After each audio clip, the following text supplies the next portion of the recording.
Hey friends, it's Jordan and welcome back to my channel. Today I'm going to be telling you all of the books that I'm super excited for that come out in 2020.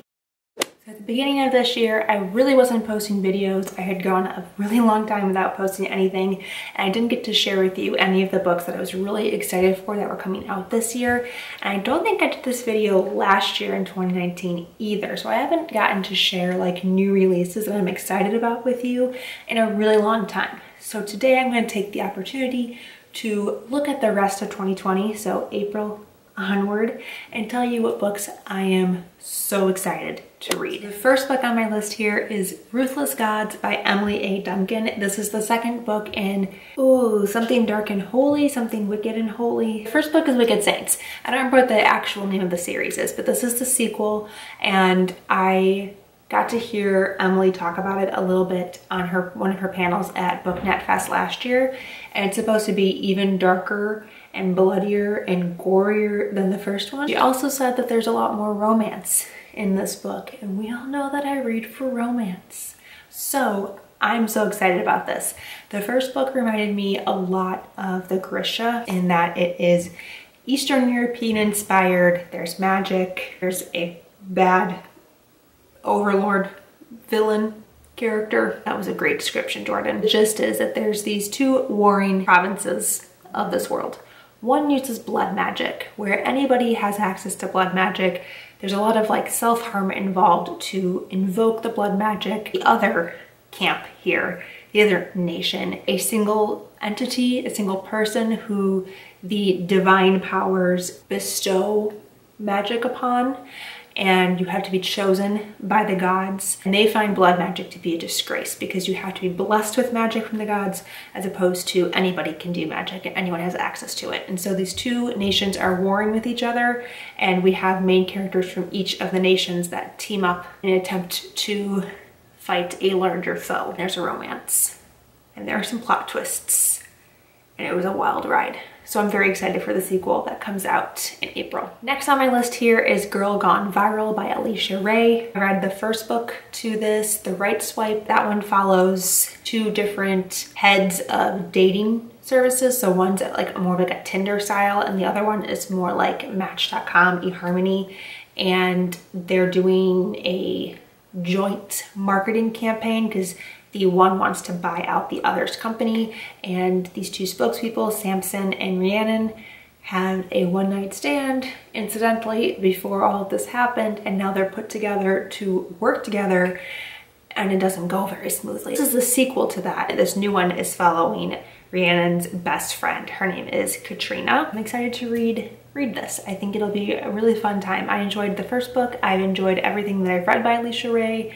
I haven't been disappointed yet, so I think this is going to be a fun one. I think this is like loosely based on some story where somebody was like tweeting about two people on a plane, and they like did this whole meet cute thing online, and then it got out and the two people found it and they were like really upset because they didn't ask to be a part of this, and it went viral anyway. I feel like that is the inspiration for the story, if I remember correctly. So sounds like a fun time. The next book is The Ballad of Song, Birds and Snakes by Suzanne Collins, which is the worst book title ever. There's a lot of S's in there. This is the new Hunger Games novel. This is the prequel to the Hunger Games, which follows President Snow, who is the main villain, the big bad of the whole series, and we're gonna follow him as a younger man in Panem. I don't know how I feel about that. Like, I like to think, based on what the Hunger Games is about, that Suzanne Collins isn't gonna do us dirty and try to do a villain origin story for Snow. I also don't know what else she's going to do.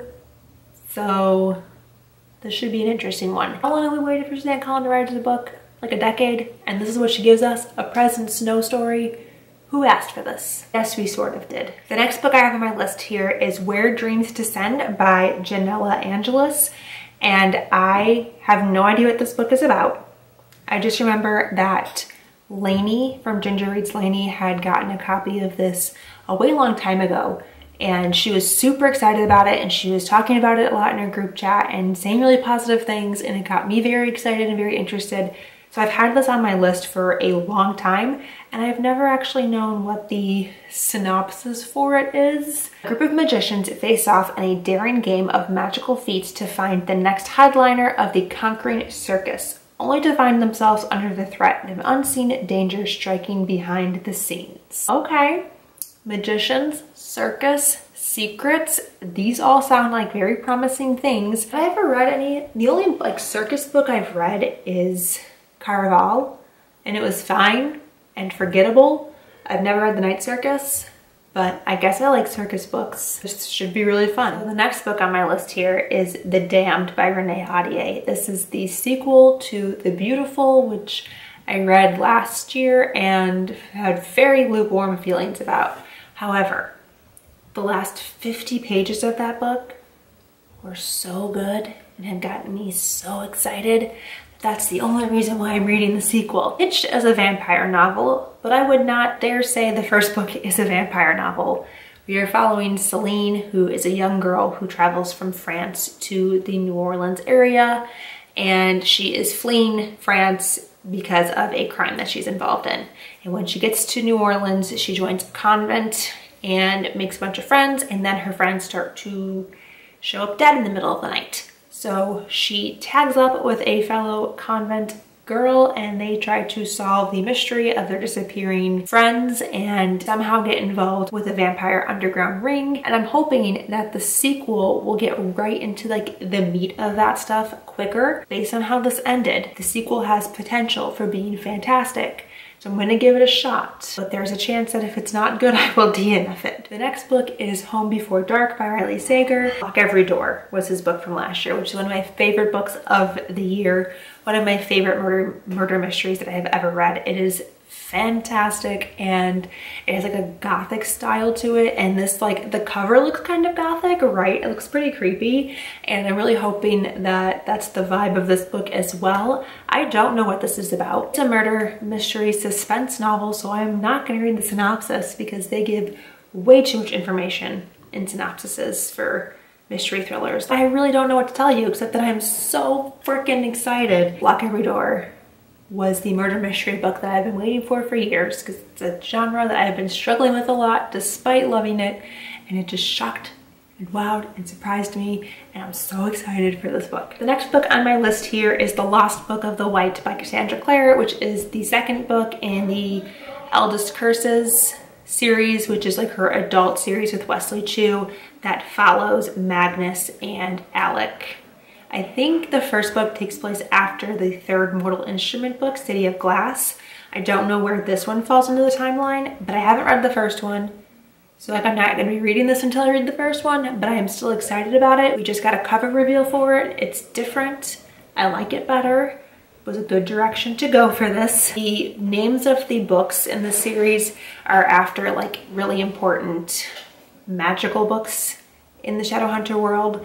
So I'm assuming they have to do with like these magical books. I wonder how this will all tie in to the Wicked Powers down the line. Next we have The Silvered Serpentes by Roshni Chokshi, which is the sequel to The Gilded Wolves, which is one of my favorite books of last year, and I absolutely fell in love with. It's a historical book that takes place in Paris, and it's fantastical, and it has to do with secret societies. And this one, our main character is Severin French, who is a member of one of these families in the secret society. However, his family has been cast out by the others. They have been like disowned in a way, and so he's trying to restore honor to his family by securing these very rare artifacts. And I'm so excited for this.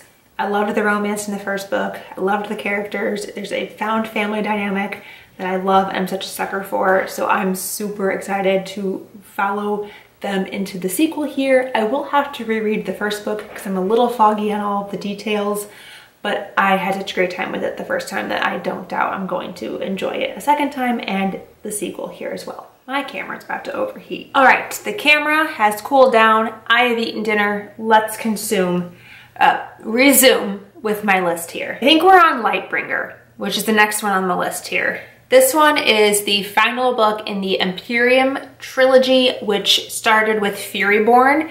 I read Fairyborn a few years back when it first came out, I think, and I was obsessed with it.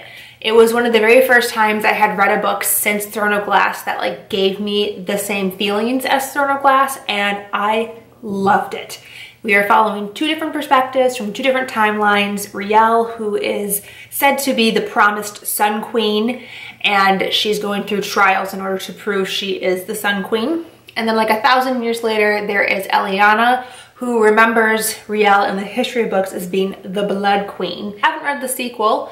I've been waiting until the final book comes out so I can like binge them all together. And this is the year for the final book, and I could not be more excited to continue with this series. I think it's gonna be, well, I hope it's gonna be phenomenal, because I just don't get those Throne of Glass feelings for books anymore. So when I do, I gotta latch on tight. The next book on my list here is Inheritance Games by Jennifer Lynn Barnes. This is her new series that I don't know what it has to do with, but I'm intrigued. She is the author of The Naturals and Fixer, and what did I just read by her? The Debutante series. She does YA thriller mystery so well. This is like in that same vein. It has to do with a girl who is going to receive an inheritance from a family that she's never met or known, and they all think that they are the rightful heir to the inheritance, and they don't know who Avery is or what she's doing there, and she has to prove her worth, and I'm just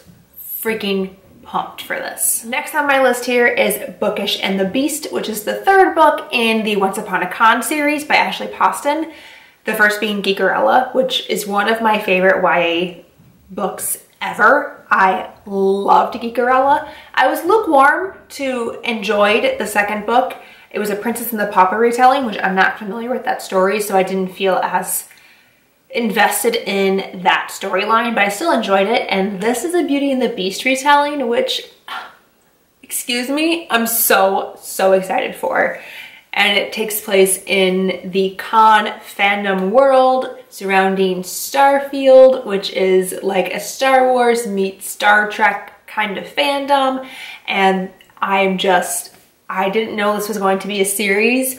I thought that like the second book was a surprise and a welcome gift, and then when I saw there was a third book, I like lost my shit. I can't wait. And then the next book on this list, second to last, is Tools of Engagement by Tessa Bailey. This is the third book in her Hot and Hammered series. The second book actually came out earlier this year, and I loved it. This third one is following from the first book, Georgie's sister. Georgie's family owns this like flipper flop style fixer-up company, and her sister Bethany is always the stager, the styler. She does like the pretty details and touches, and she wants to have a more front and center role in the company and wants to be in charge of some of the flips. And then she meets this boy that's recently moved to the area and is taking like his niece under his wing. Something happened to her parents, and he's a cowboy and they do not get along. We meet him for the first time in the second book, and we get to see a little bit of their interactions and their banter. The first book was Fake Dating. The second book was Second Chances. And then the third book is going to be Hate to Love. And I'm dying. I love all those tropes so much. So she's like hit a box for me with every one of these books. And the final book on this list is A Sky Beyond the Storm by Sabaa Tahir. I actually didn't think we were going to get this book this year. I had taken it off my list because I thought for sure it was coming out in 2021. And then she released, so it was going to be a December release, and she released this beautiful, stunning cover. I cannot wait. This is the long-awaited finale for the Ember in the Ashes series. Ember in the Ashes is a series that I have been reading for the entirety of my time on BookTube. It was one of the very first like big releases that I read and reviewed on my channel. It came out, I distinctly remember, in May of 2015. Now all these years later, I finally get to read the finale, and it's just like come full circle, I feel, because it was one of the very first books that kicked off my channel, and now come right back around, and I'm gonna read it this year, and the series is gonna come to a close, and I'm gonna feel a lot of feelings. I think I'd like to do a series reread possibly before this one, because I feel like I haven't retained all of the nitty-gritty details along the way. I've got like the general plot line, but I would like to be refreshed a little bit before the finale, because I think it's going to be one of those like mind-blowing connection type of things where you never saw these little things coming and then boom, there it is, and your mind is just like, wow. And I would like to experience that in real time. Bright spot on the horizon of a dark year. So that is it. Those are all the books that I am most excited for in the year 2020, books that I cannot wait to get my hands on. I would love to know what books you are so excited about, what books you're planning to read this year. Please tell me in the comments down below, do we have any of the same ones on our lists? If you would like to follow me on Instagram or Twitter, you can follow me on the handles here. Thank you guys so much for watching, and until next time, I will talk to you very soon. Bye!